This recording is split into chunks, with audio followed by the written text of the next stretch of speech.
মাছ মাংস খেয়ে বিরক্তি ধরে গিয়েছে, তাই আজকে ডাল ভাত খাবো ভর্তা দিয়ে। বন্ধুরা, আজকে ডাল রান্না করব। এখানে ডাল ভিজিয়ে রেখেছিলাম ঘন্টাখানেক আগে, ভালো করে ধুয়ে নিয়েছি।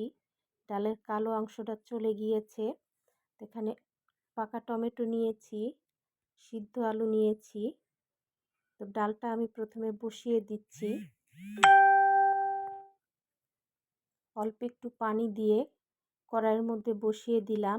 দিয়ে দিচ্ছি পেঁয়াজ রসুন কুচি অল্প পরিমাণে। এবার ঢেকে দিব।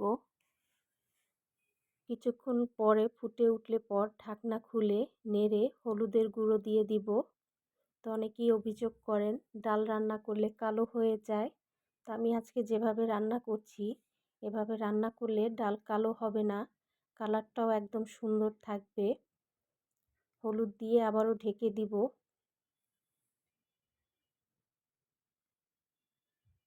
সিদ্ধ হওয়া পর্যন্ত অপেক্ষা করব।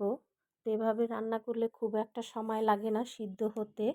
ডাল ঘুটুনির পরিবর্তে আমি চামচ দিয়ে এভাবে চেপে চেপে ডালগুলো ডলে দিব।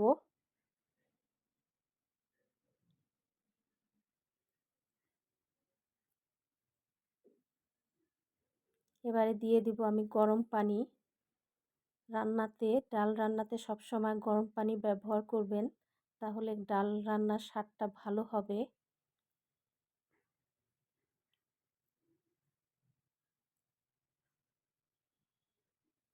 পানিটা ফুটে উঠলে পরে, ফেনা উঠলে পর এভাবে চামচ দিয়ে ফেনাটা তুলে ফেলবেন। এবার দিয়ে দিচ্ছি স্বাদ মতো লবণ। টমেটো কেটে দিয়ে দিলাম।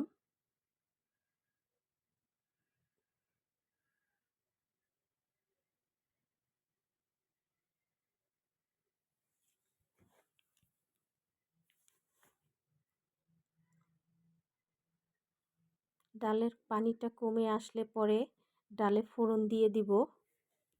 তো আমি ফোড়নের জন্য দিব পেঁয়াজ রসুন, আর কিছু দিব না।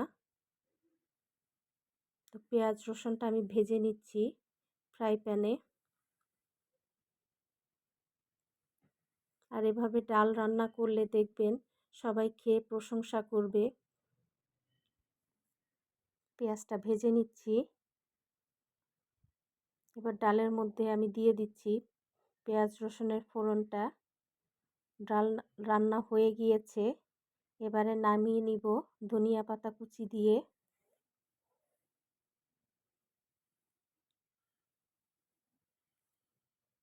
এবার টমেটোটা আমি ফ্রাই প্যানের মধ্যে অল্প একটু তেল দিয়ে এভাবে সিদ্ধ করে নিব। ঢেকে দিচ্ছি।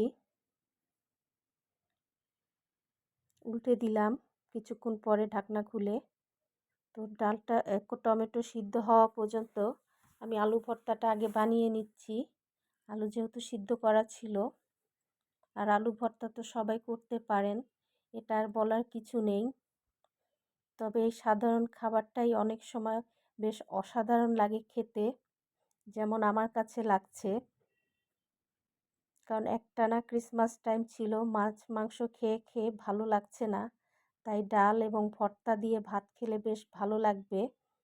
ভর্তা বানানো হয়ে গিয়েছে, আলু ভর্তা। এবার টমেটো ভর্তা আমি বানিয়ে নিব। এখন টমেটোটা এভাবে আপনি সিদ্ধ করে নেবেন অল্প একটু তেলের মধ্যে দিয়ে। পানি দিতে হবে না, টমেটো থেকে পানি বের হবে।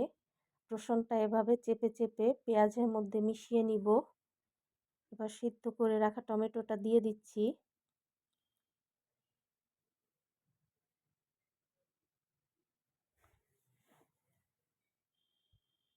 দিয়ে দিচ্ছি একটু লবণ স্বাদ মতো।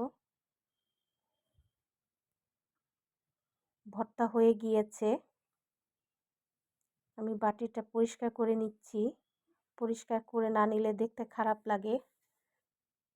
তো আমার ডাল রান্না রেডি, ভর্তাও রেডি। আলু ভর্তা, টমেটো ভর্তা। তো কেমন লাগলো আজকে আমার দুপুরের আয়োজন, অবশ্যই কমেন্টস করে জানাবেন। তো সবার কাছ থেকে বিদায় নিচ্ছি। ভালো থাকবেন, সুস্থ থাকবেন। দেখা হবে আগামী ভিডিওতে। ধন্যবাদ সবাইকে।